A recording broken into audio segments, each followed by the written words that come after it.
तुम्हारे तन की जरूरत नहीं है, मुझे तुम्हारे धन की जरूरत नहीं है, मुझे तो केवल तुम्हारा मन चाहिए।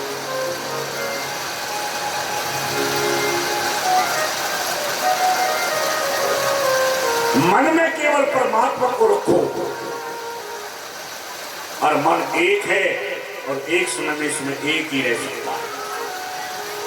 मन तो प्यारे एक है, भावे कहां लगाए, चाहे हर की भक्ति कर, चाहे गुप्त कमाए।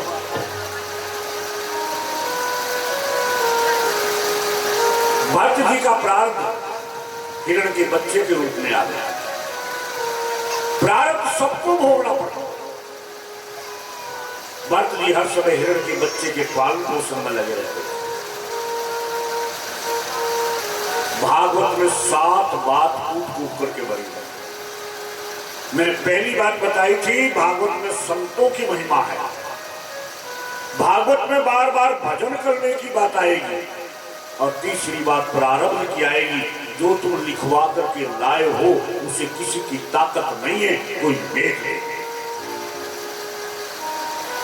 पल में क्या से क्या हो जाए मालूम नहीं शरीर का, और कुछ पता नहीं तकदीर का। इसलिए किसी से तकदीर मत पूछा करो, सिवाय ठगीबाजी के कुछ नहीं है। उल्टा सीधा बहकाते हैं, आपको फुलानी ने करवा दिया, डिग्री ने करवा दिया, लड़ाइयां और करवा दी।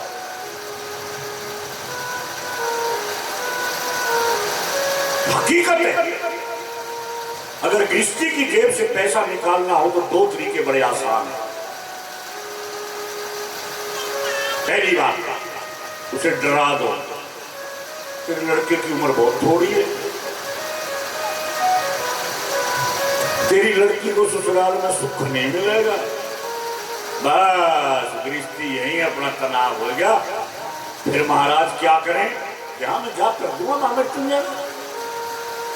लाओ 5,000, लाओ 10,000, अरे वो जमाना गया। अब तो 30,000 31,000 से नीचे बात नहीं होती। अरे यही तुम्हारा बेड़ा गर्क हो जाएगा। होना कुछ नहीं होगा भाई, जो परमात्मा ने रच दिया। तुमको तो भय दिया गया, तुमको डराया गया, तुम बिना डराए तुम देखते भी नहीं किसी को, ये भी हकीकत है। दूसरा तरीका, तुम्हारी जेब से पैसा निकालने का एक तरीका और है लोभ। तुम्हें लोभ दे दे कोई, तुम्हारा बिजनेस चल जाएगा, तुम्हारी नौकरी लग जाएगी, तुम्हारी मन की कामना पूर्ति हो जाएगी। कैसे होगी, लाओ 10,000, हम कर देंगे जाप। बचो इन बातों से, बचो। जो विद्ना ने लिख दिया छठी रात को अंक, राई घटे न तिल बढ़े, रहे जीव निशंक। उसे कौन घटा सकता है, उसे कौन बढ़ा सकता है। देखिए भागवत कितने स्पष्ट शब्दों में कह रही है, प्रारब्ध सबको भोगना पड़ता है। मैं नहीं कहता, शास्त्र कहता है, अवश्यमेव भोक्तव्यम कृतम कर्म शुभाशुभम। भक्त जी हर समय हिरण के बच्चे के पालन पोषण में लगे रहते, उसे हरी हरी कोमल घास खिलाते। जब वो दौड़ता या अपनी जीभ से चाटता तो भक्त जी बहुत ही प्रसन्न होते। प्रतिदिन आसक्ति बढ़ती गई, भजन छूट गया। अब एक दिन भरत जी का अंतिम समय आया। काल किसी पर दया नहीं करता। मृत्यु ये नहीं सोचती इसने अपना काम पूरा कर लिया या नहीं। इसलिए हर समय सावधान रहो, क्योंकि सावधानी हटी तो दुर्घटना टूटी। ईश्वर और मौत को सदैव याद रखो। 2 बातों को कभी मत भूलना जिंदगी में। एक तो याद रखो परमात्मा है,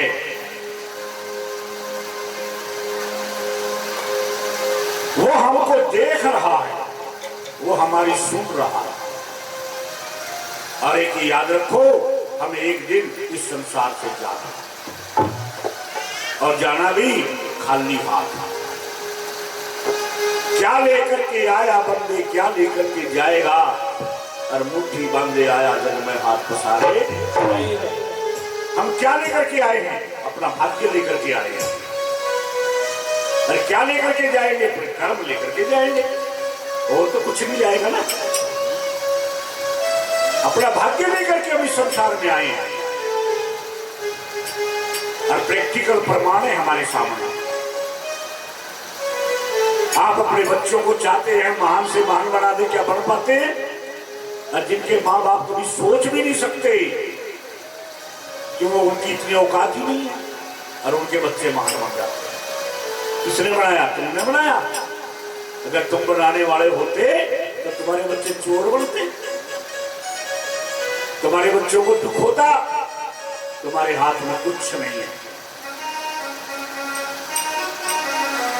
अब भरत जी को पकड़ने के लिए काल आया। अब उन्हें भगवान को याद आने की बजाय हिरण का बच्चा याद आया। मेरे मरने के बाद इस बच्चे की देखभाल कौन करेगा? इसे घास कौन खिलाएगा? इसकी सुरक्षा कौन करेगा? शेर इसे खा जाएगा। ये बातें सोचते सोचते प्राण निकल गए, और अगला जन्म हिरण का मिला। भगवान श्री कृष्ण की बहुत सुंदर वाणी है यहाँ। अंत काले जय मामे विस्वण मुक्त्वा कलेबरम ये प्रयाति से मदभावम ने याति शत्र संशया यम यम वापि स्मरण भाव। मैं नहीं कहता, मैंने आपको पहले दिन कहा था, मैं अपनी तरफ से एक अक्षर नहीं कहूंगा, मैं जानता ही। मैं तो केवल जो भागवत कह रही है आपको सुना रहा हूं। मैं रोज कहता हूं ये बात। मेरे अंदर इतनी बुद्धि नहीं है कि मैं आपको ज्ञान दे सकूं, इतना ज्ञानवान नहीं हूं मैं। मैं तो केवल भागवत में जो लिखा है वो पढ़ के आपको सुना रहा हूं सिर्फ। यम यम वापि स्मरण भावम तस्तंते कलेवरम तम तमैवेति कौन्ते सदा सदा भाव भाविता। अंत समय में जो जिस जिस भाव को स्मरण करता हुआ शरीर त्याग करता है तो उसी भाव को प्राप्त करता है। हमारी एक देहाती कहावत भी है, अंतमता सो गया। ये समझ लो आखिरी दम जिसका जैसा हो ख्याल, अपनी तमन्ना के मुताबिक उसमें होता है। इसलिए मरते समय अपनी बेटियों को मत बुलाओ, अपने रिश्तेदारों को मत बुलाओ, भगवान को बुलाओ तो तुम्हारी सदगति हो जाएगी। आज जब कोई मरने लगता है बड़ा बूढ़ा, आज तो देखिए यहां तक पतन हो गया आदमी का, उसके मृत शरीर को तब तक घर में रखे हैं जब तक बेटी नहीं आई, अभी बेटा नहीं पहुंचा, फलाना नहीं पहुंचा, भिखड़ा नहीं पहुंचा। अरे ये कहते हम कथाएं सुनते हैं, बड़ा दावा था कि हमने इतनी कथाएं सुन ली बाबा जी, हमने इतने व्रत कर लिए, हम तो रोज मंदिर में जाते, भाड़ में जाते हो तुम। असर क्या है तुम पे? अमल क्या है तुम पे? कौन सी बात तुम शास्त्र की मांग रहे हो? जानता हूं तुम संतों को मानते हो, लेकिन संतों की बात नहीं मानते। तुम शास्त्रों को मानते हो, लेकिन शास्त्र की बात नहीं मानते। तुम भगवान को मानते हो, लेकिन भगवान की बात नहीं मानते। और तुम किसी को मानते हो और उसकी बात ना मानो तो क्या मानना भैया? मैं कहता हूं तुम किसी को मत मानो, उसकी बात मान लो, बेड़ा पार है। लेकिन तुम मानते हो सब क्यों? सबको मानते हो, लेकिन उनकी बातों को, पाखंडियों की बात बड़ी जल्दी समझ में आती है। तुम्हारे स्वार्थ की बात, मतलब की बात तो इतनी जल्दी समझ में आती है जिसका कोई जवाब है। अब भरत जी को अगला जन्म हिरण का मिला। अब भरत जी हिरण तो बन गई, परंतु हिरणों के झुंड में नहीं। उन्हें अपने पूर्व जन्म का ज्ञान है। पूर्व जन्म में किया गया भजन निष्फल नहीं जाता। अगर आपने इस जन्म में भजन किया ना, जितना भी कर लिया, अगला जन्म तुम्हें जब पक्षी का मिला, कीड़े का मिला, पतंगे का मिला, सांप का मिला, अपनी गति के अनुसार जो भी मिला, लेकिन ये निष्फल नहीं जाएगा। बड़ी एक सुंदर बात है। एक बच्चा 5वीं क्लास तक पढ़ा, किसी कारण उसकी पढ़ाई छूट गई। अगर साल 2 साल के बाद वो पढ़ना चाहे तो उसे पहली में एडमिशन नहीं लेना पड़ता, 6ठी में ही हो जाएगा, क्योंकि 5 उसने पहले पास कर।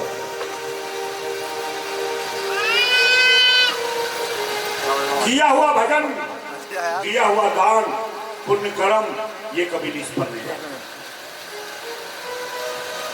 जीवन में कभी भी किसी का भी अनादर मत करो। किसी कारणवश कोई साधु संत महात्मा न जाने किस रूप में आ गया, अहिल्या पत्थर बनकर आ गया,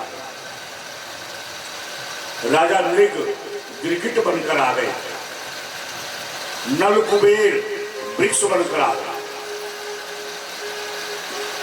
किसी आत्मा से जब कोई अपराध हो जाता है तब वो पशु पक्षी आदि की योनि में भ्रमण करता है।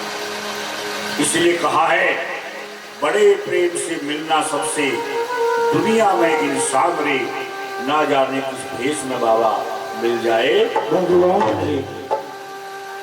अब हिरण खाते हरी घास, भरत जी खाते सूखी घास, क्योंकि सूखी घास में कीटाणु नहीं होते, हरी घास में कीटाणु होते। भरत जी हिरण के रूप में घूम रहे हैं। वे सोचते हैं, मैं इसी गंडकी नदी के किनारे तपस्या करता था। एक दिन एक हिरण के बच्चे को उठाकर कुटिया में ले आया। उसमें आसक्ति होने के कारण मुझे हिरण की योनि में आना पड़ा। मैं कभी महाज्ञानी था, योगी था, परंतु आज 4 पैर वाला पशु। अब मुझे नया प्रारब्ध नहीं बनाना, जो मैं साथ लाया हूं उसे भोगना। एक बार पेड़ों के आपस में टकराने से जंगल में आग लग गई। सारे पशु जंगल छोड़कर भाग गए, भरत जी नहीं गए। परमात्मा का चिंतन करते करते अपनी देह का त्याग कर। भाई ये जो तुम्हारा ये इस पैर पर रोज कोई फिसलता है, रोज गिरता है, रोज गिरता है, कोई न कोई रोज गिरता है। मैं रोज देखता हूं यहां से, कल 2 गिरे, आज अब तक 2 गिर गए। ये क्या ऊंचा नीचा है, क्या है ये? या देख के नहीं चलती, किसकी गलती है भाई? उसके बाद देखिए, अगर जगह की गलती उसको ठीक कर देगा, अगर खुद की गलती हो तो मैं क्या कर सकता हूं? तो देखो,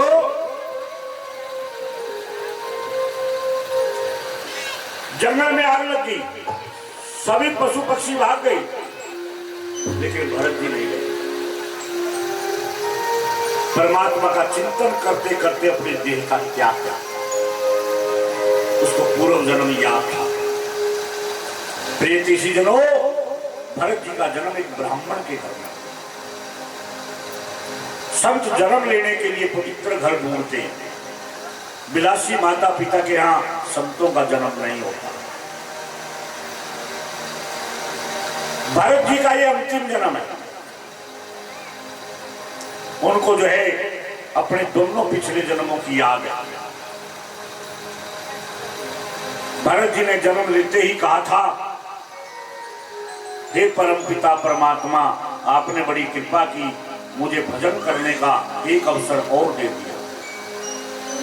अब की बार ऐसा कोई कर्म नहीं करूंगा जिससे मुझे बंधन में बंधना पड़ा। भरत जी के पिता अंगिरस बहुत विद्वान हैं। वे सोचते हैं मैं अपने पुत्र को विद्वान बनाऊंगा।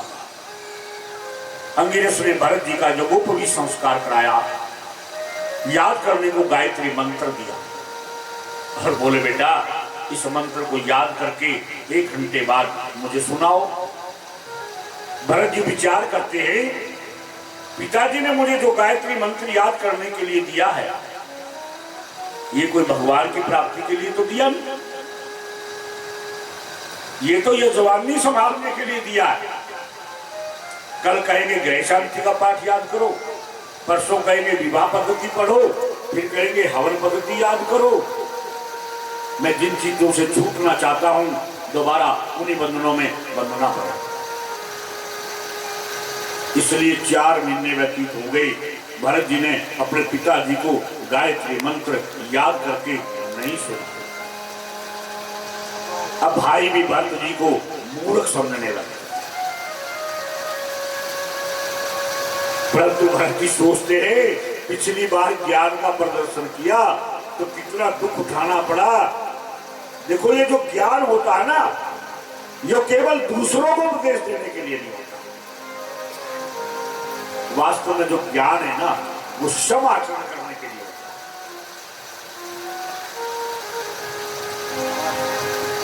है। आज हम क्या करते हैं, केवल ज्ञान दूसरों को देते हैं, अपने बच्चों को बड़ी अच्छी अच्छी शिक्षा देते हैं, और खुद क्या करते हैं? बच्चे कहने नहीं बेटा, झूठ नहीं बोलते बेटा, सच बोलो। थोड़ी देर में बजी घंटी, वही पिता बच्चे से क्या कहता, बेटा जो कहते पापा घर पे नहीं है। देखो यानी करनी और कथनी में कितना अंतर है। कहते कुछ है, मंच पे बैठ के उपदेश सुनाना बड़ा आसान है, ऊंचे आसन पर बैठ करके दूसरे को ज्ञान देना बड़ा आसान है, लेकिन आचरण में लाना बड़ा कठिन है। और ज्ञान उसी का नाम है जो आचरण में आए, जो व्यवहार में आए। हम जो दूसरों से चाहते हैं, पहले उसको क्षम करो। याद रखना, करनी बिन कथनी कथे, कभी संत ना होए, बातों के पकवान से पेट भरेगा। और आज आदमी केवल बातों के पकवान से ही पेट भरना चाहता है, भरेगा नहीं। लेकिन कोशिश सबकी यही है। तो कहते ना भैया, माल साल तो सब तेरा, लेकिन कोठी कुठले के हाथ पकड़ लगाइए। एक कहावत और कहते ना, पंचों की बात सिर मत है, पंचों की बात सिर मत है, लेकिन पतनाला यही गिरेगा। नहीं, ऐसा ठीक नहीं। अगर तुम व्यवहार में लाओगे ना, परमात्मा तुम्हारे साथ साथ होगा। मैं रोज की बात में आज का ताजा उदाहरण आपको देता हूं। मैं आश्रम से ठीक 12 बजे चला, पैदल चला।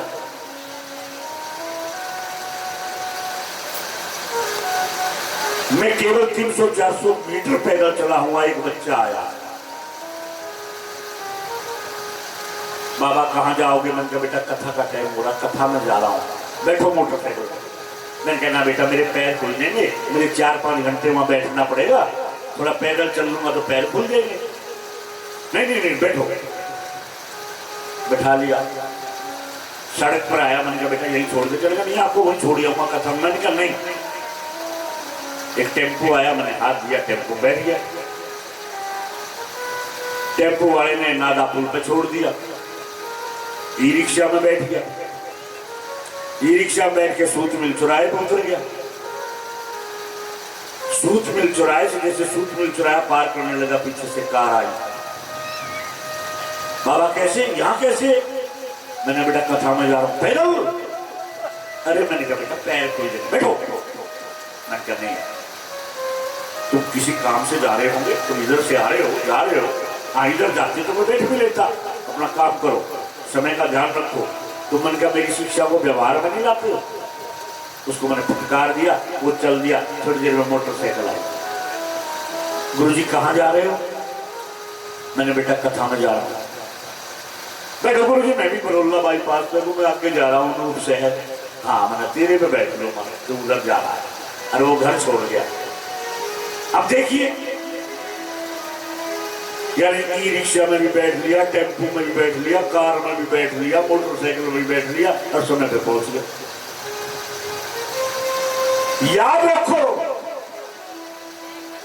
जीवन में सत्य का आचरण करना सीख लो। परमात्मा तुम्हारे पीछे पीछे घूमेगा। परमात्मा कहीं दूर नहीं है। आप सोचते हो वो मंदिरों में, आप सोचते हो तीर्थों में, आप सोचते हो जंगल में। मैं दावा करके कहता हूं, अगर हमारे सबसे नजदीक कोई चीज है तो केवल परमात्मा। परमात्मा हमारे हृदय के अंदर वास करते हैं। हम रोज अपने जीवन में प्रैक्टिकल देखते हैं। दिल के आईने में तस्वीर यार की, और जब जरा गर्दन झुकाई, लेकिन झुकना तो सीखो। अरे झुकता वही है जिसमें ज्ञान है। अकड़ना मुद्दे की पहचान। मरे हुए अकड़ते हैं, क्या करेगा मेरा। नहीं, थोड़ा झुकना सीखो। माँ बाप के चरण छूना सीखो, सास ससुर के चरण छूना सीखो, अपने बड़े बुजुर्गों का आदर मान सम्मान करना सीखो। क्योंकि ज्ञान जो है वो दूसरों को उपदेश देने के लिए नहीं होता। ज्ञान जो है समाचरण करने के लिए होता है। ज्ञान जो है भोग के लिए नहीं होता, ज्ञान तो योग के लिए होता है। ज्ञान धन या प्रतिष्ठा पाने के लिए नहीं होता, ज्ञान तो परमात्मा को पाने के लिए होता है। भरत जी सोचते हैं, मैंने पिछले जन्म में पशु के साथ प्रेम किया, पशु का शरीर मिला। ये जो घरों में कुत्ते पालते हैं, अगले जन्म में कुत्ते पालते, जो तोते पालते हैं तोते बनते हैं, जो कबूतर पालते हैं कबूतर बनते। सच्चाई है, मैं नहीं कह रहा, शास्त्र कह रहा। जिनके घरों में कुत्ते होते वो कुत्ते ही बनते हैं।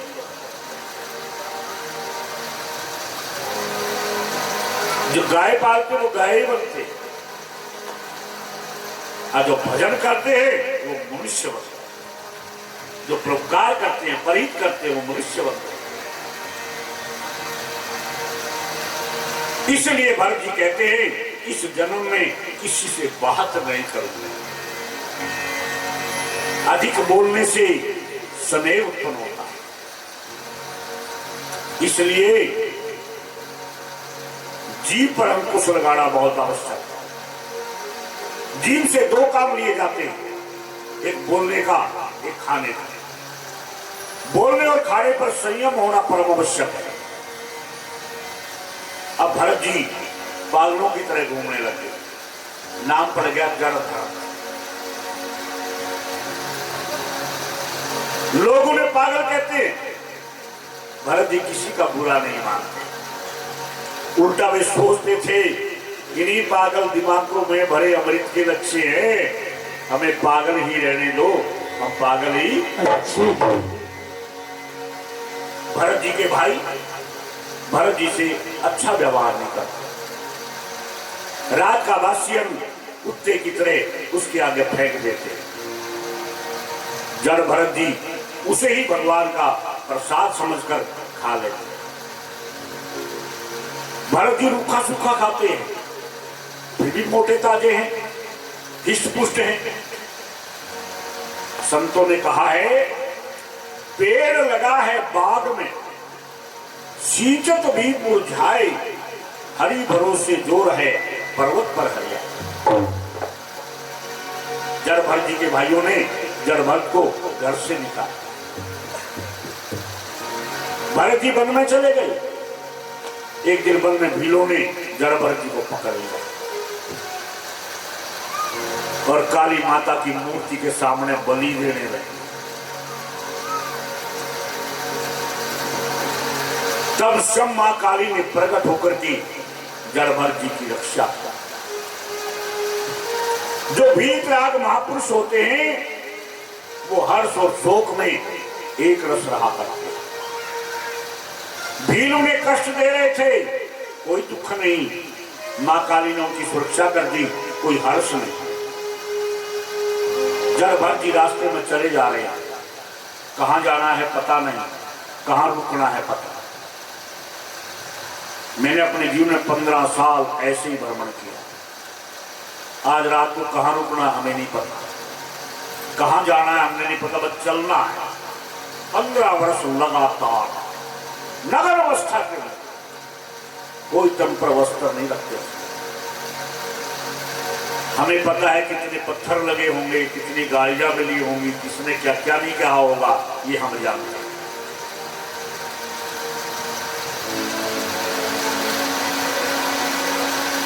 हरियाणा से प्रारंभ किया, हरियाणा, पंजाब, हिमाचल, दिल्ली और जम्मू कश्मीर, बिहार, बंगाल, उड़ीसा घूमे, केरल, आसाम समुद्र तीर, आसाम समुद्र तीर रहे, मद्रास पहुंच गए, अंडमान, यूपी, सीपी, आंध्र देखा, महाराष्ट्र और राजस्थान, नागालैंड, मिजोरम, मणिपुर, कर्नाटक का सुन गाना, बाबा हितैषी गुजरात गए, अरुणाचल से फिर आए।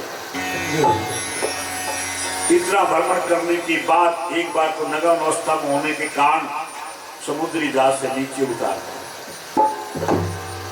पता नहीं कितने लोगों ने कितनी बार पागल नहीं कहा होगा, यो आ गया नंगा बाबा पागल है, हट्टा कट्टा है, टमाटर जैसा लाल हो रहा। ये संसार बड़ा विचित्र है। आज जब उन्हीं लोगों को सिलत का पता चला कि कौन घूम रहा है, पूछो ना फिर कितनी आरतियां उतारी हुई होंगी, ये भी अभी पता है। ये संसार केवल प्रदर्शन, केवल दिखावा, आडंबर को महत्व देता है। जब मैं लाल बत्ती की गाड़ियों में घूमता था, जब सिक्योरिटी गार्ड मेरे साथ रहते थे, तब ये जनता कितने सलूट मारती थी मुझे पता है। जब मैं पैदल घूमता था कितना अपमान करती थी, अरे मैं तो वही था ना। जब मैं अकेला घूमता था तब भी मैं वही था, और जब मैं लाल बत्ती की गाड़ियों में घूमता था तब भी मैं वही था। लेकिन कितना अंतर पड़ गया ये मुझे पता।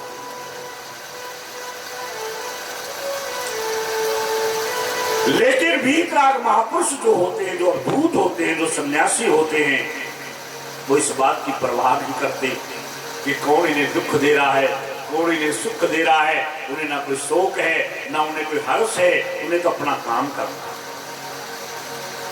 जड़ भरत जी जिस रास्ते से जा रहे थे, उसी रास्ते से सिंधु देश के राजा रहुगण पालकी में बैठकर जा रहे थे। मैंने कहा था ध्यान से सुनना आज इस प्रसंग।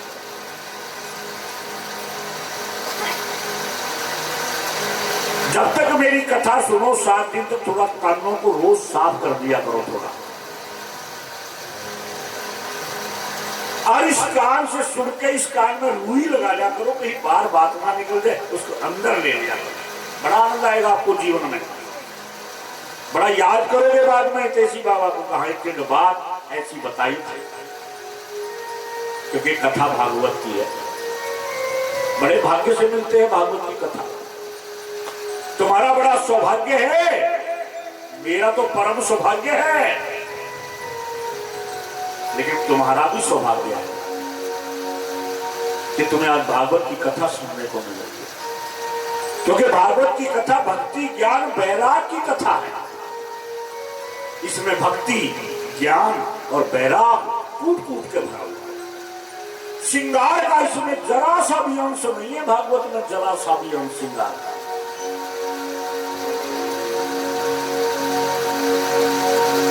अब राजा रहुगण पालकी में बैठ के जा रहे हैं। राजा रहुगण बड़े अहंकारी थे। जो कहार राजा की पालकी उठा रहे थे, उनमें से एक कहार बीमार हो गया। वो बोला महाराज क्या करें, मुझसे चला नहीं जा रहा। रहुगण ने कहा जो रास्ते में मिले उसे पकड़ लो। अब कहारों को और तो कोई मिला नहीं, जड़ भरत जी मिल गए घूमते हुए। उन कहारों ने पकड़ करके पालकी में सबसे आगे जड़ भरत जी को लगा। जो ने जाने कितनी बार पालकी में बैठे थे, चक्रवर्ती राजा थे भरत, और राजा की पालकी में जो है यह प्रारब्ध ध्यान रखना।